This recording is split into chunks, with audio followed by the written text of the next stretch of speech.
Okie doke.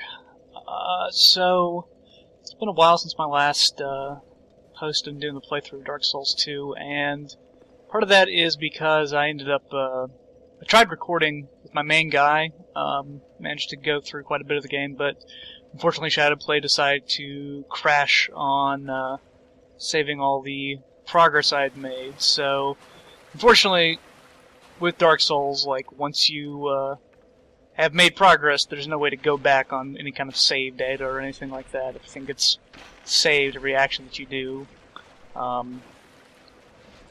So all that progress that I did make, and it's pretty good performance, if I do say so myself, unfortunately is lost, just because the recording didn't go through. But worse than that is that I can't even just go and redo it on the same character. So, in order to fill in the gap on that playthrough, I decided to put a little work into one of my other characters that I was messing with. And we're going to have him do that section of the area. And then I'll go switch back to my regular Faith and Pixels guy. This guy's a strength build. That's pretty much all he does, is strength, strength, strength all day long. In fact, I'll give you a sense of who he is here. He's the Viking. 44 strength right now. I'm probably going to try to hit 50. I have a Gurm Great Axe in my inventory I'm thinking about using, although this Bandit Axe that I've been using has been alright. Only like a C scaling in strength, but it's not too bad. I'll show off some of this stuff I'm using. Is that right there? I don't use Great Shields that often, but this thing has got so much stability on it, which is really nice. And Dragon Rider Great Bow is probably one of the best boss weapons in the game. Just for strength builds alone, it's like probably the best range tool you're going to have at your disposal. The only other bows I can think of are like there's the equivalent of the Black Bow of Ferris in this as well, as the Bow of Want, which you won't get till the post game. Ring of Giants, Royal Soldier's Ring, and Brigand Armor just for fun right now. Yeah, so, and the only, like, downside to using the Dragon Rider Great Bow is that I have to have a dexterity of 18. Actually, let's go into that just a little bit more there. But you can see there 20, and 20 strength, which you actually only need 10, but it's got a B scaling in strength, which is nice. You also get a C scaling in int, which is whatever for a strength build, but that basically just adds an extra 84 magic damage, which is, that's cool. It's not too bad at all. It can be infused at all sorts of different paths. If you want to be magic wielder or something like that, you can totally go like that. This is Gavlin's final resting spot. I'm going to be doing some deja vu stuff here. He'll be here for the rest of the game if you want to trade stuff with him or get things off of him. But as far as I know, it doesn't have any other real story implications. Okay, let's not get our heads chopped off here.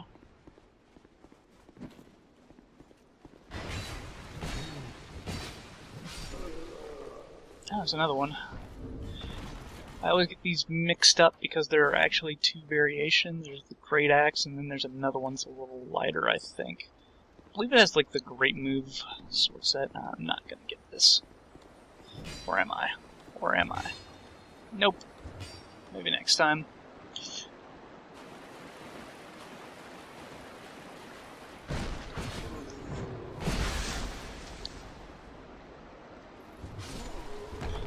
My first playthrough of Dark Souls 2 was actually pretty much a strength build. Started as the Explorer, which is probably one of the harder classes to start the game as. But it is very similar to the kind of character I'm using right now. The only difference is going to end up being that I am going for a lighter armor setup. It's also, like with our main character that we're doing this playthrough with, very use the mace a lot. I think it's a great weapon. I'm pretty sure I've talked about it before. just how versatile and useful it is for the early game. The axe is a little bit tougher to use, mainly because it's... Well, the moveset, I think, is a little better than the mace, just because it has a much wider swing arc, which is nice. But being mostly slash damage and going up against heavily armored enemies is going to be a little bit tough in the early game, but it sort of balances out through. Now we get Bright Cove, Seldora. There is...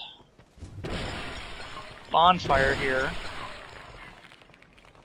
and Bernhard's summon sign should be here. I think I did the parts of the story that allow me to summon him. Oh, it's me getting careless.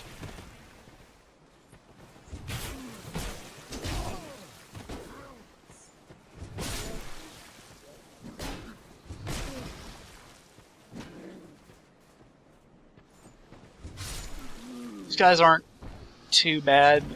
They can be a little bit difficult if they swarm you. This guy farming souls, I guess.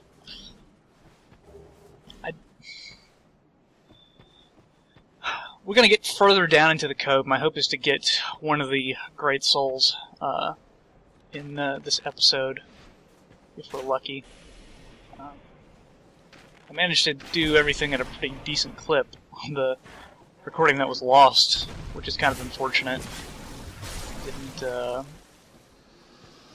die or lose too much progress, which is nice. This guy, I don't know. I've been having a pretty easy time with him so far, especially since I got the bow. I had to do a little bit of setup stuff to get into the same sort of game state as I was, so that we'll run into the same stuff that we did on the playthrough that I don't get. I don't know what that crash was right there, but okay.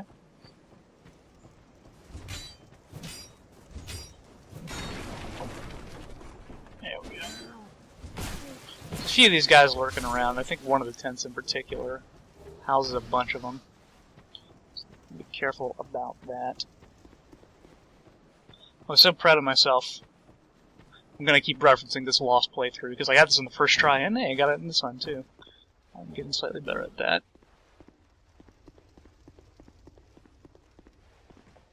And if I remember correctly, I've got shards in here. Yep, effigies. Shows what I know. But as for, like, not getting an episode up quickly, you know, it's been a few things. I've had summer classes start up. Currently taking Spanish right now. I'm really, really bad at Spanish.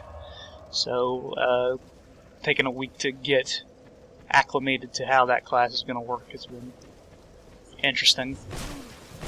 Oh, that's not good.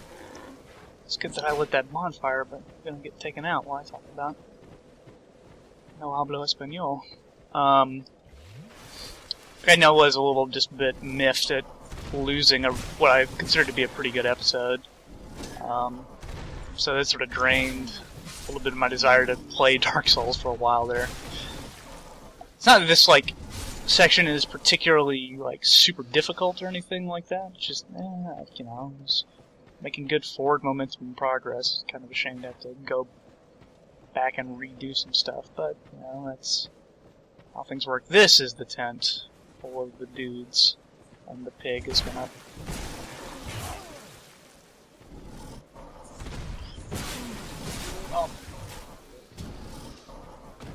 Very similar to the pig in Majula. There's actually a rare event that can happen in this space. There is a chance, when you rest a bonfire, that a piglet will spawn. You can take it. The purpose is to take it all the way down into Seldora Cove, where you can, if you take it down to the church, you can have it eat some mushrooms and it will spawn a rare pickaxe, I believe. Which is kind of a strange thing. An alternative to that, like, the piglet spawning is like something like a 1 in 200 chance or something. I can't remember what the exact chance. It's not common. The alternative is that you can take one of the regular pig enemies that I just fought right now, and also lead them down. They will also perform the event if you get them all the way down, but you have to sort of bait them, whereas the piglets is, I guess, neutral, friendly, just follows you. Yeah. And let's see, yeah, some other stuff that has been happening besides the classes.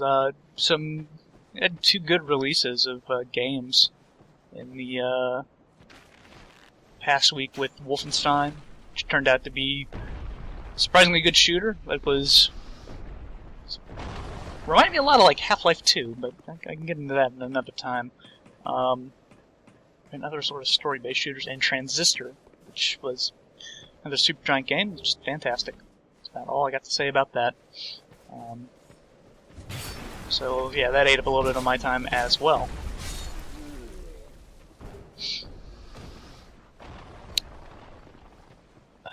Okay, let's see. So we've got a group of 4 down there, and Bernhardt is gonna just charge. I will just play sniper.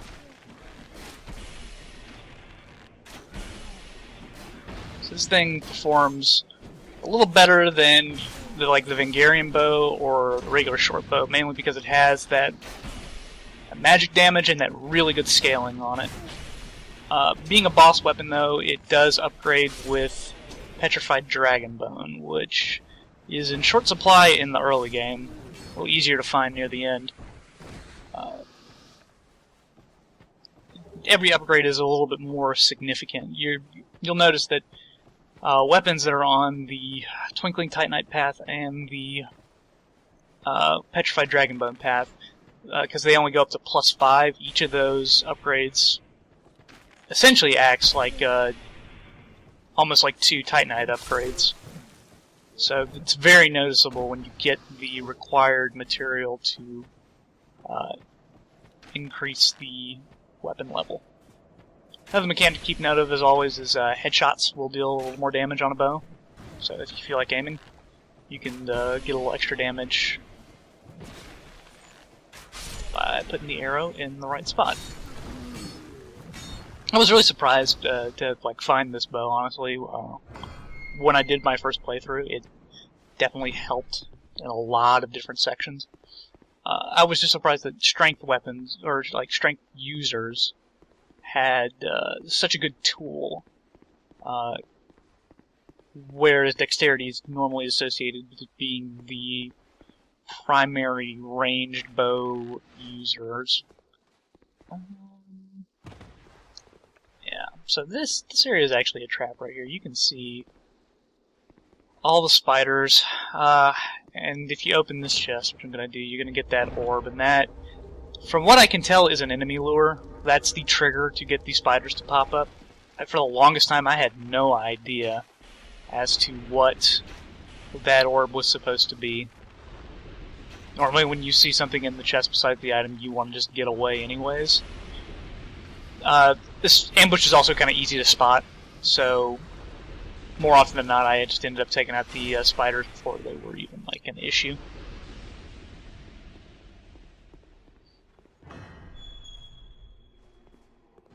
No summon signs. You find one around here just because this boss is so easy. Arguably the easiest boss in the game. You're gonna watch, I'm gonna get my ass kicked, but we'll see. Easy to miss Estus Shark Flask up here.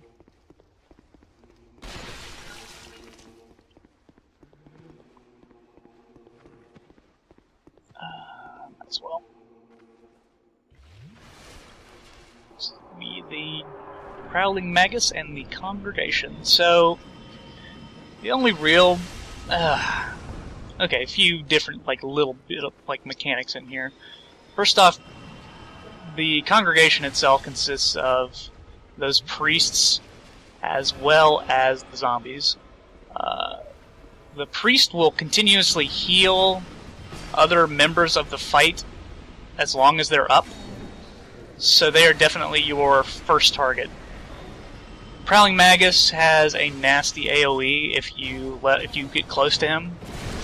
So, he's gonna hit me with it now. Hopefully I can just get in before he... Yeah, there we go. They don't deal that much damage, so it's not usually that big of a deal. And as I recall, they're actually pretty easy to stun lock out of stuff.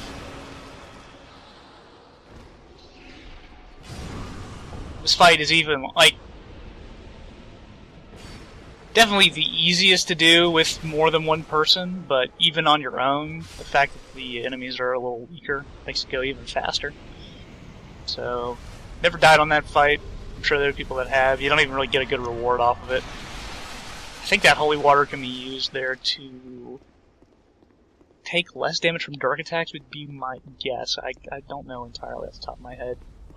Mainly because water usually makes lightning attacks deal more. There's one section of the game where that's very notable.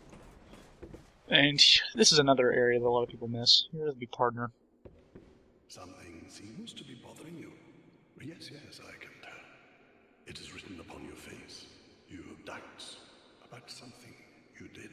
I am Cromwell. Regret, anguish, disillusion, bewilderment. What wonderful gifts they are. Together, they are the essence of life. Don't you agree? But now, you're lost, bewildered by your own actions. You poor little thing. Yes, how tiny and frail are we. But if your heart is yet sincere, your sins will be forgiven. Now is the chance. Demonstrate your sincerity to me. Yeah, so like the partner's role this time around is not nearly as vital for a few reasons, mainly because abandoning covenants no longer causes sin. He has a few interesting items. The Curse Bite Ring, for a lot of people, is probably the most interesting. As to why there are so many dead bodies up here, I'm not entirely sure. Yeah, so unless you like go out of your way to kill NPCs or start invading players, which is actually kind of harder to get a good supply of cracked red eye orbs in the early game compared to the 5 you got for, like in the original Dark Souls. So yeah, unfortunately, Cromwell doesn't really have much use. He, like, is it Oswald of Korea? Like the other partner, he sort of seems to revel in the idea that, man or undead or what have you, that they sin and that is a part of life and that is a sort of natural kind of thing, which is, I guess, an interesting way to look at the flawed aspect of man. Maybe he likes his job just a bit too much. So this section is probably the most annoying out of all the stuff that's going on. I keep forgetting that I've set my wood arrows on the second.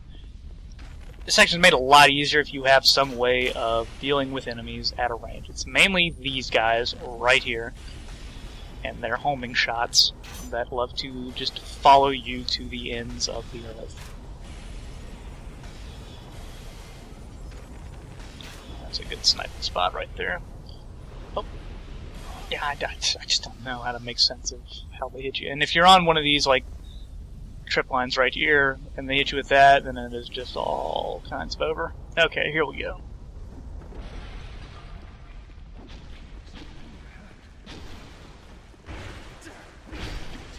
So you gotta pick one to help.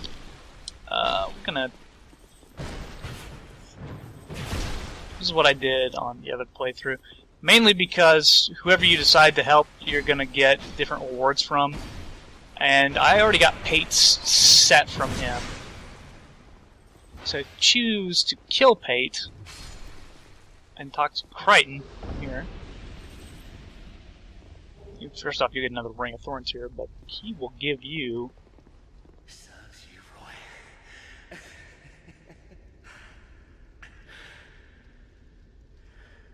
I did it. Thanks for your help. He was no pushover. Here, take this and go to my bubble down the way. What's there is yours. Just a small token of appreciation. Here,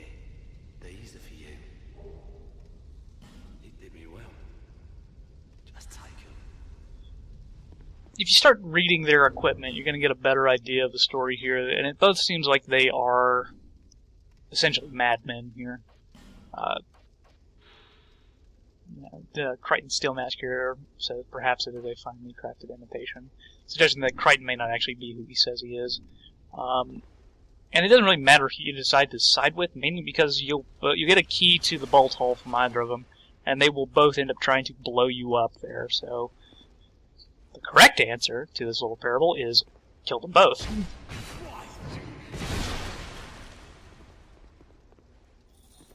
And because of the mechanics of how aggression works, like, are you really sure you meant to hit him? Well, yeah. If I'm engaging in this backstab animation, I probably meant to attack you. And you can get another Crichton Steel Mask. Because, hey, why not?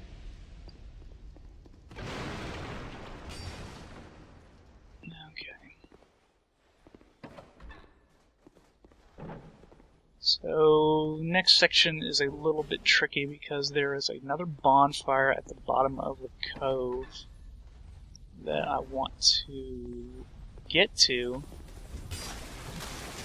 But you have to go about going to it in a certain direction. Looks like I guess I missed another crystal lizard. I'm going to be missing a few of those. Trying to remember exactly how to get there. It's not on this side. In fact, if I am not mistaken, I need to backtrack in a manner in which I can't from this point. Let's see.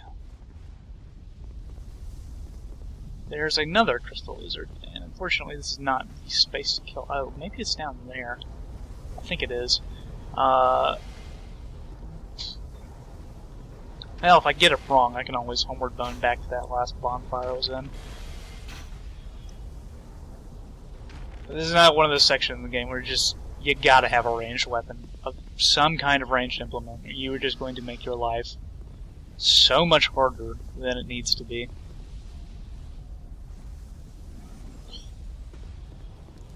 Yeah, here we go. 2 here. Probably just gonna have to eat some of these.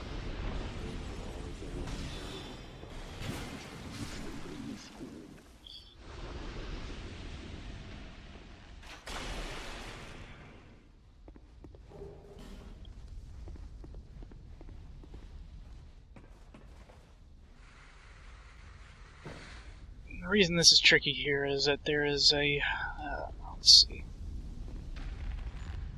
2-sided door. Wow. I had that spider fall on me before. Ow. I'm just gonna end up dying right before the bonfire.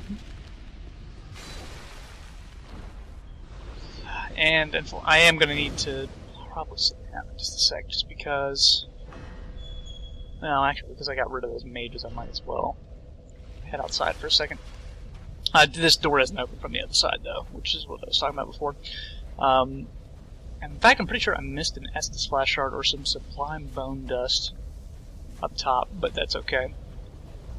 Yeah, but when you're down in this canyon, and you don't have any of those sorcerers taken out, they are just all going to pelt you repeatedly. And it sucks a lot.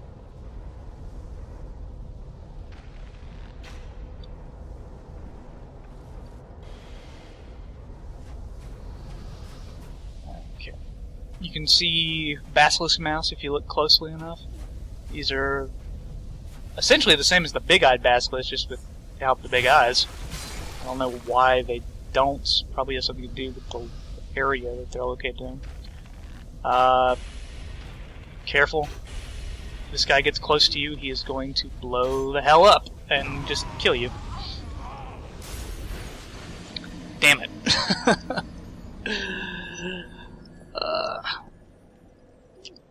Not a huge deal, mainly because I had the Ring of Life Protection on. But hey, I'm gonna have to take out those sorcerers again. We also do have a decent number of souls that are probably worth spending.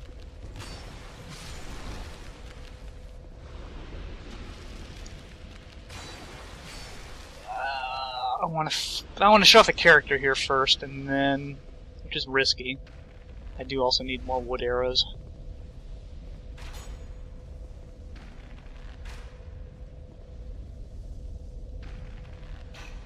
Actually, I could probably, especially if I decide I want to use them for a boss fight.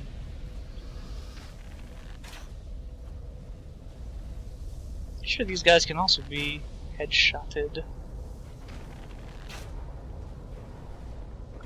Is there one more? Okay, let's try this again. I hear a spider.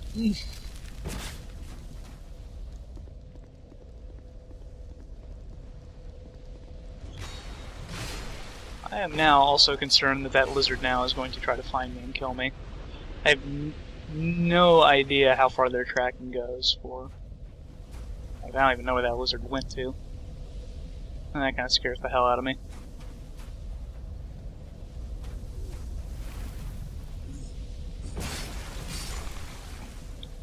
Okay, anyways, in here. What's this?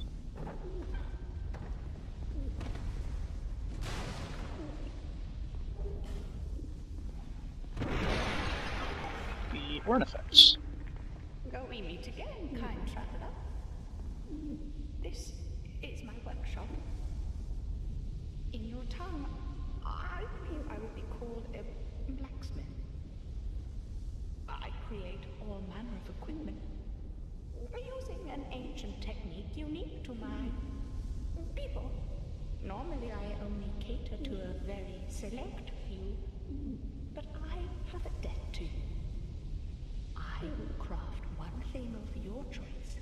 My wares are far from ordinary. I am certain they will please you. I require no payment this time, but you must bring me a wondrous soul. My technique absolutely requires it. I trust you will understand. So the first boss soul that you trade in Ornifex actually has no cost attached to it. I don't have any valid ones here. She has a different pool that she picks from than Strayed. She does sell some other interesting items. Twin Blade, if you manage to miss that. Murakumo, I'm pretty sure this is the only place you can get one. So a heavy crossbow, if you need it. Infinite supply of fire arrows, which is very handy. I'm going to go ahead and pick up. Start killing something large as well. And a few different sorceries as well. Actually, she can totally just repair our ring of life protection. I can't believe, I don't know how many times I've forgotten about that. Come back again if you find another soul. It's important to note, well, it's not important, it's an extra thing. If you use a bonfire aesthetic for any kind of the Great Soul bosses that will give you one of their Great Soul weapons, those typically have a cost of about 10k, I want to say, attached to them, which is significantly more than most other boss soul weapons. So if you want to like save some souls, technically, you can wait on getting the free weapon until you go for one of the Great Soul weapons, like the Crypt Great Sword, for example, or I'm trying to think of some other ones here off the top of my head, what other boss weapons there are. And I'm coming up short right now.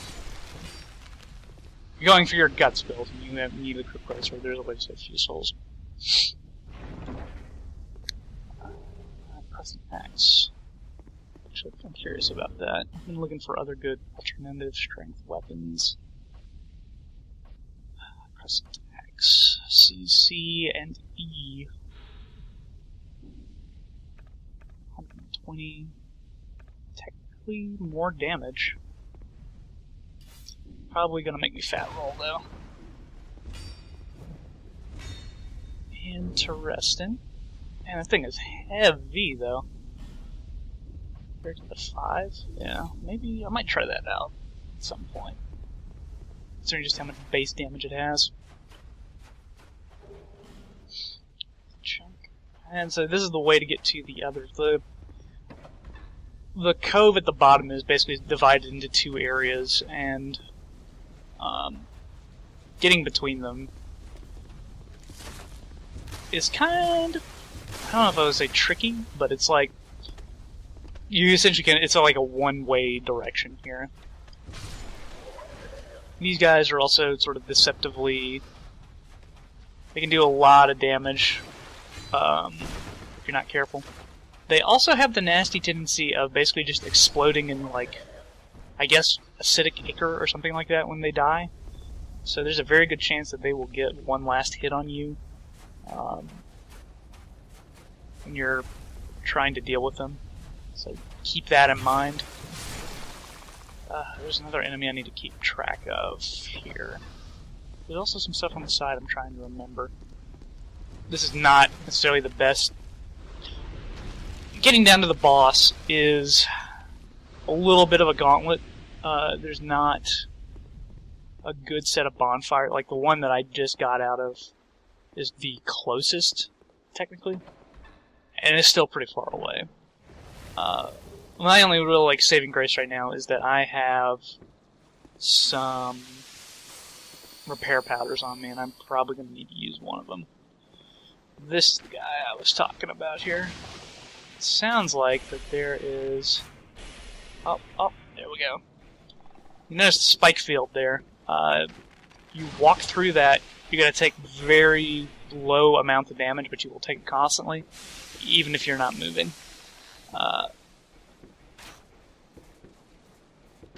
This is notable here because enemy have terrible AI. The only way to actually get out of the spike field is over on the stairs over there, so this guy is probably done for.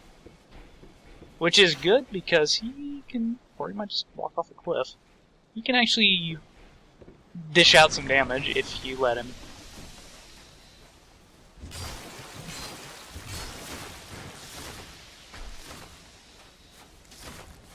You need to be careful here because it's easy to get swarmed if you're not. Oh, well, okay, he made it out. I didn't think that he would do that.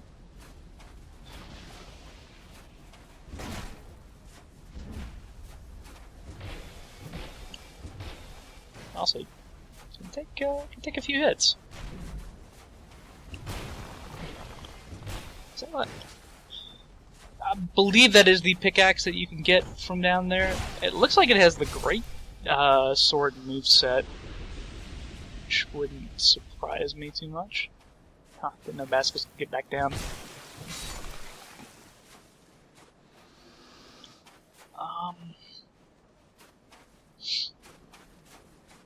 Okay. Yeah, so you can break this door. This is the way to your reward. You don't want to do it with a melee weapon, though. It's going to take a few shots, and I'm pretty sure you can only actually break doors with heavy, or like steel arrows or heavy bolts. There we go. That can deal quite a bit of damage if it knocks you over, so keep that in mind.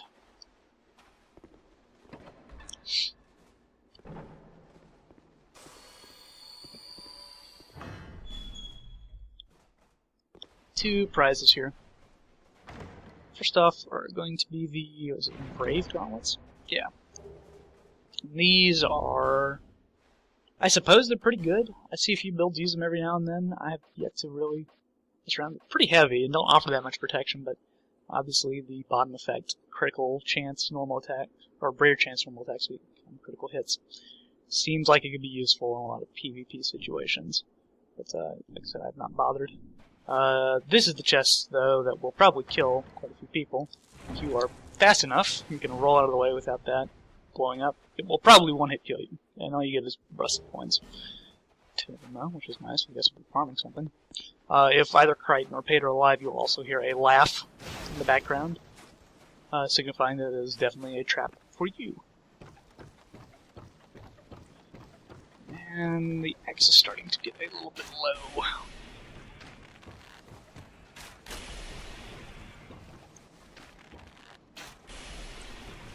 If I can keep doing stuff with the bow, I might wait a little while and see if I can get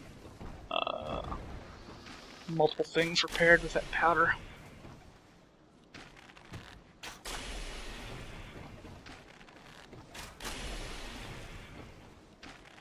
I used to actually like running repair a lot in Dark Souls 1 for like boss weapons and such, to be able to use them more when I was exploring.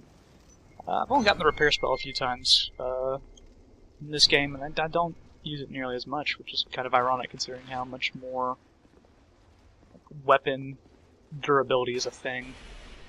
I'd probably end up using it on like a mundane build, just because, or a spice build of some kind, just because repair is not affected by your intelligence as far as I am aware.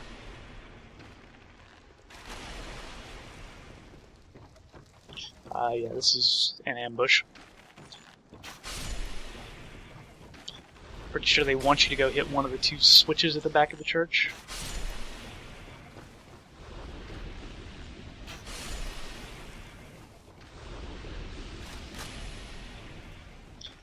I've also yet to do any kind of like bow-only play. Like there, once again, having a ranged implement is great, but there are, I'm pretty sure, a few situations in the game that would merit just using a bow on its own to be pretty difficult. Let's go send that prayer powder.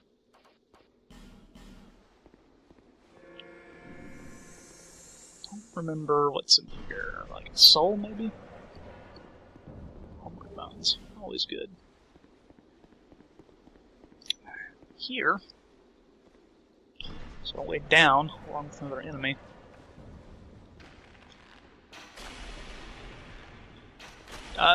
You can actually see right here, my attacks are varying in amounts of damage that they do. Based on how much stamina you actually use in bow attacks this time around, you will get different amounts of damage. So the more, if you are able to use the full amount of the drawback, you get the most damage, and if you take off only partial stamina, then you get less.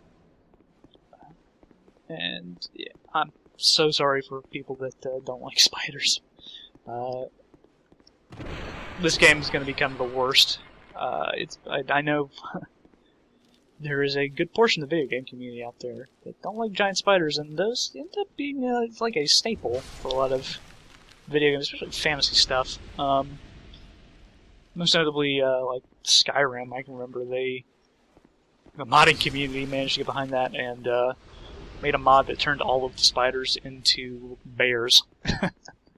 Just kind of funny to see, especially like areas that were totally webbed up. You could definitely tell they were supposed to be giant spiders, but no, it's just bears. And there are a ton of spiders here. You could probably see quite a few beforehand and save yourself a little bit of anguish, but in the end you're just going to end up having to trigger quite a few of them.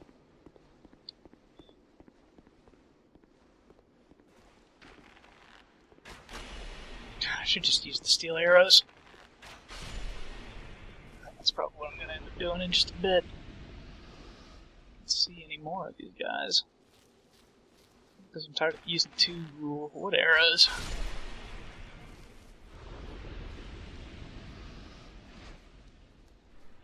What is this guy doing?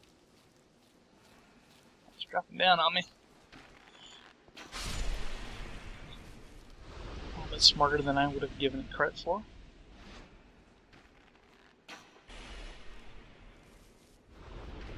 But yeah, they love sticking on the undersides of these bridges. Oh, there's a summon sign.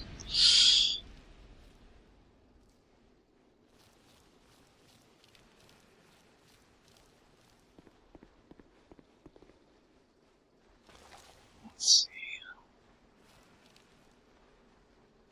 There are more. There are almost always more. I am just like forgetting. There's one. There's another one. There's 2. Ow.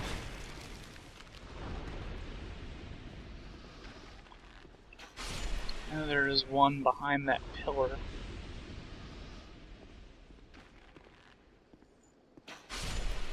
Okay, I think that takes care of them. Let's see if we can get this summon sign here. Nope.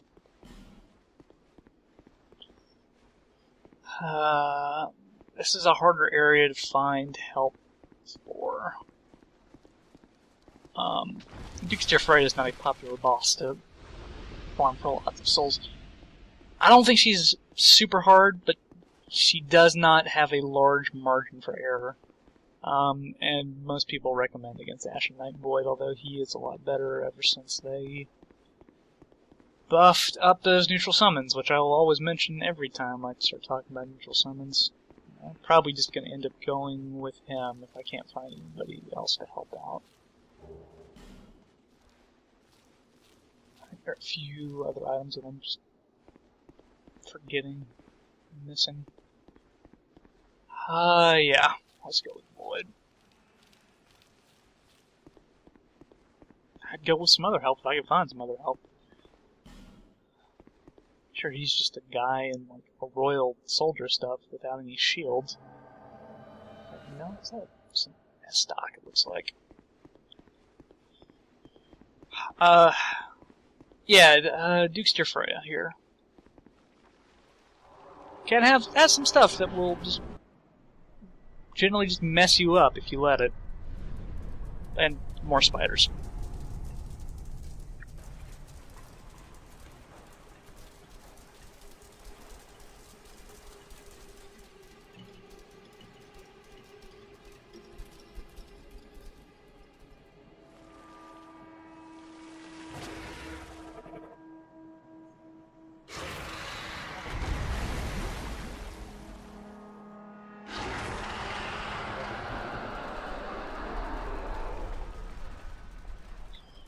Few things you need to worry about at the beginning here. Obviously, lots of spiders. You want to try to keep them somewhat under control. Those legs, if they hit you, they will probably either deal a ton of damage or just, straight up kill you.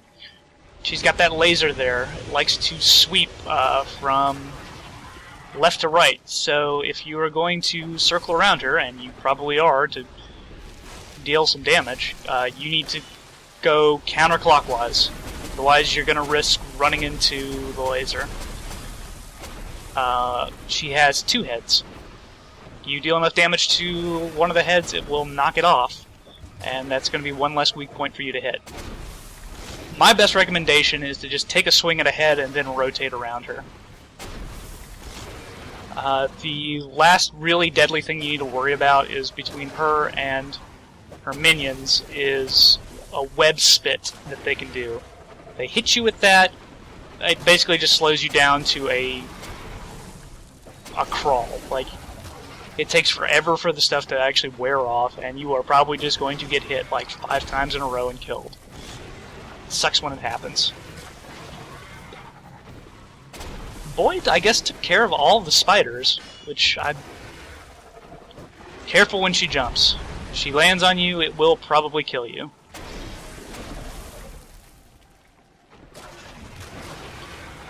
There's a lot of advantages to going with this strat here, mainly because it's tough for her to get focused, a focus on you for that attack. She keeps having to switch between which head is like hitting you. It's very similar to the Flexile Sentry. This also spreads out the damage between the 2 heads so that you are less likely to knock one of them off. Because I think that just makes the boss harder. It basically gives you less attack points to hit.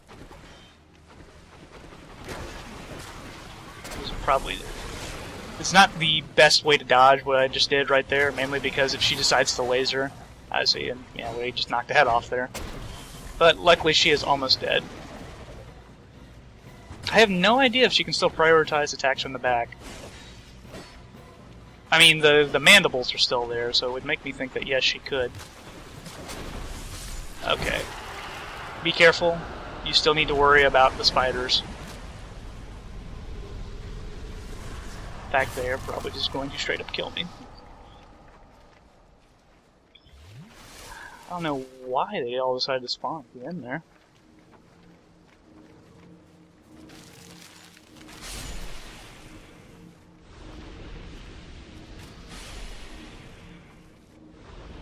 Yeah, that went about as smoothly as it could right there. Boyd did really good, a lot better than I thought he would. I totally would recommend him now for doing this fight. You'll notice that you don't actually get the great soul from the Duke's dear Freya. It is actually at the bottom of this fossilized dragon here. There are a lot of interesting story implications as to why. And, damn spiders sneaking up on you all the time.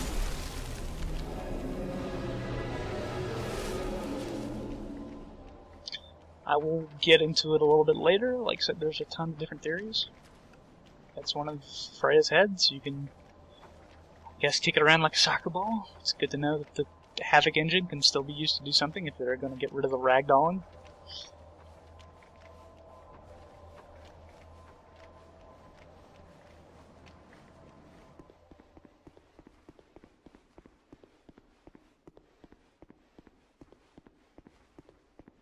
And here we have the Lord's private chamber. This, presumably, is the Duke himself. Ooh, it looks to have seen better days. Brightstone Key, the Fragment Branch of Yore, and Dark Quartz Ring. I believe the Brightstone Key is actually, like, gives you the large bits of story stuff here. Let's see. Brightstone Cove Key. The eccentric Lord Seldora, known for his fascination with spiders, built a town and a personal fortune by mining Brightstone. One day the town was overrun by spiders, but Lord Seldora only stood and watched eerily contented. Some fans like to think that the Brightstone is actually the same crystal from, that was, around, Seath's place, in Dark Souls 1. Seems plausible. There are a lot of things that are connecting, Seath and, Lord Seldora. And this would be the headless body of Vingel, who is not too bad. I believe deals some decent damage if he connects with one of those scimitars. Does not seem to have any poise. Some alright combos, though. And you can get his armor off him, which is nice. If you're using the Dranglake set, it's pretty much a direct upgrade. Oh boy, we got souls. I'm not going to bother using them for leveling up or anything like that. I'm going to go ahead and return. And we'll take care of 2 story bits before we end the episode.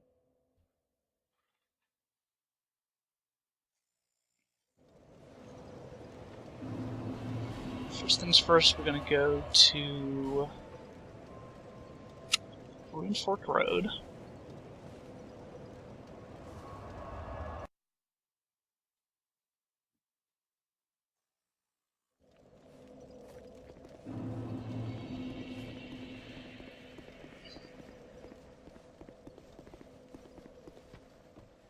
Once again, we're just going to stick left.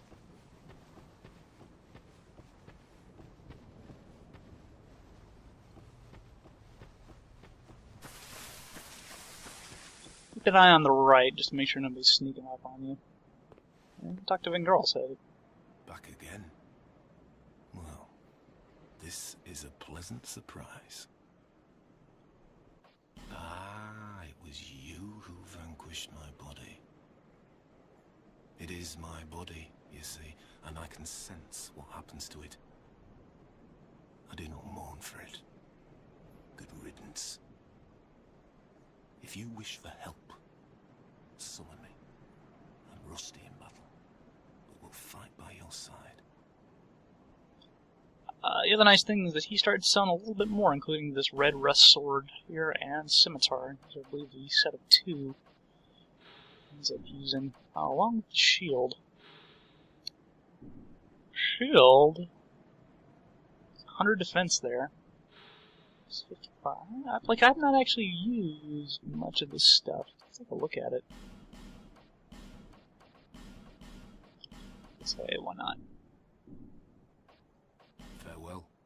May we meet again, one day soon. It's not the best area for testing, but so just go ahead and use a bone to go back to the fire.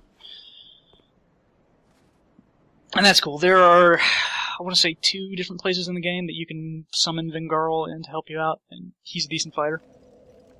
Good as, like, Bernhardt. Let's see, good places, these shaded ruins. I guess I could have actually just kept going and I would have been alright, but it's probably slightly faster and a little safer. You need to be careful now when you get summoned into here, mainly because you gotta watch out for that lion guy across the bridge there. Sometimes he decides he wants to come up and take a bite out of your back, which is what he's doing now, for example.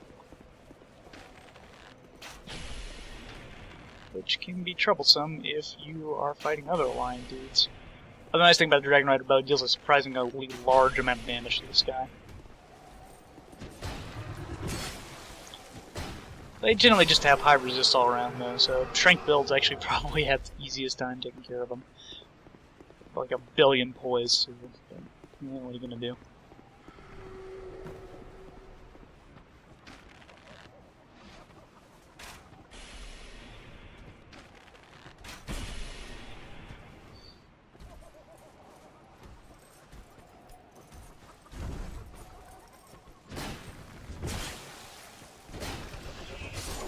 I can do that. I'm sure I did this on the other video. If you can time it right, you can get over the lip without having to. Well. And I aggroed them both. Great.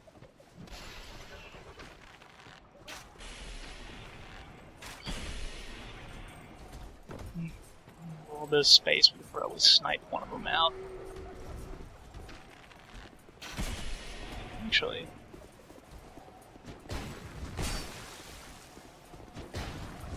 Fortunately, now we gotta roll out. Yeah, no problem.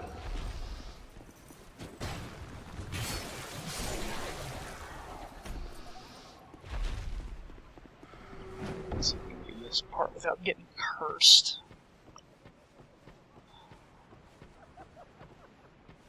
Go towards the back corner here. I'm pretty sure you're safe. Just go around. Let's see. I did not get Lizard.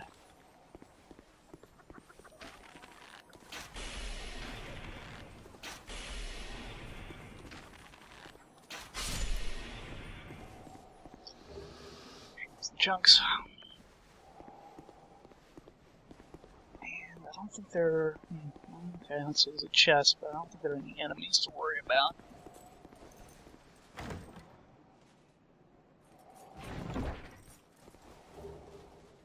Probably already got that in my last episode.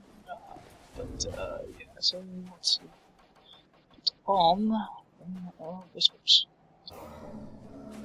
You've defeated my better half. This is my thanks. Take it. What skill. You've defeated my master. But our master never dies. And he changes form so that he may seethe for all eternity. Brave human, you have yet to face your greatest perils. Take these. May joy await you at the end of your travels. The Master of Seething, of course, is probably a very deliberate word choice. Yeah. So, let's see here. I wanted to try out these before I head off. So, Red Rust Sword. A scaling and strength. That seems pretty nice. Actually, more damage than my +5 right now, axe. So it's a little bit heavier. Yeah. 8. I got a little. Oh, put on the blue seal. I need to put on this. Okay.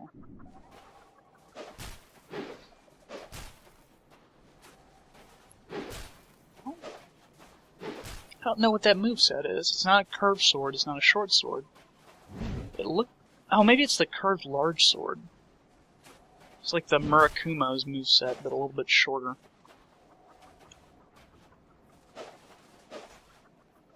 And so yeah, that seems like it actually might work out all right.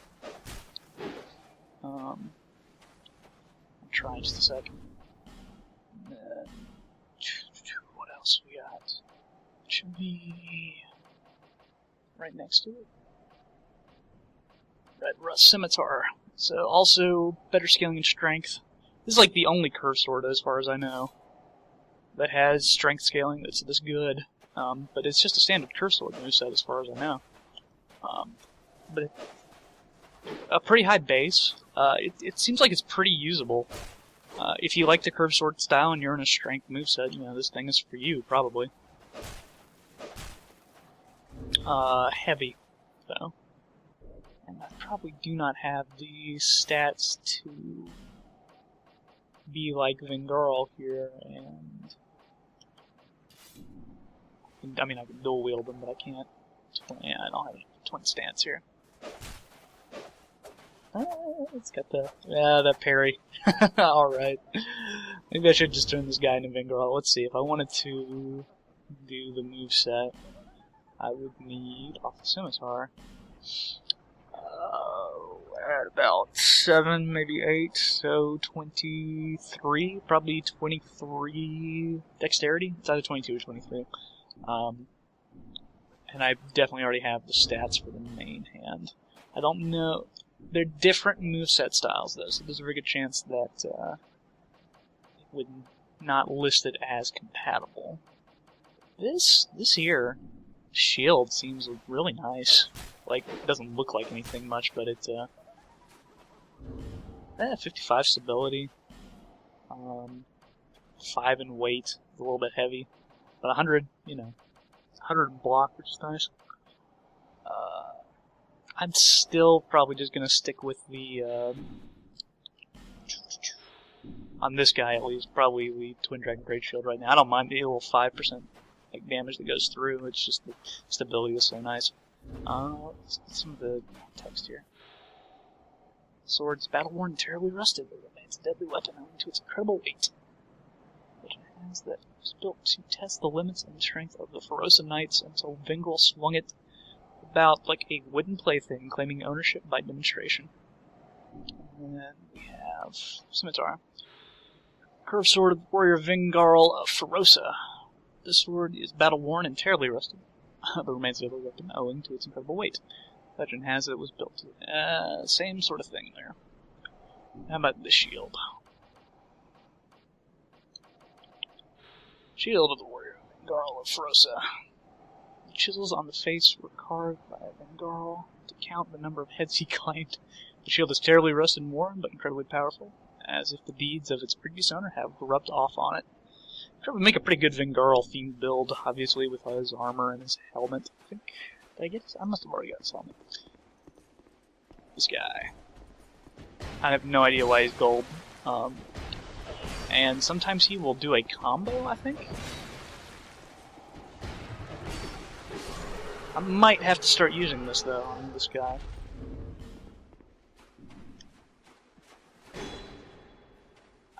I bet it probably takes Twinkling to upgrade. But yeah, okay, so that's a little bit of weapon testing at the end.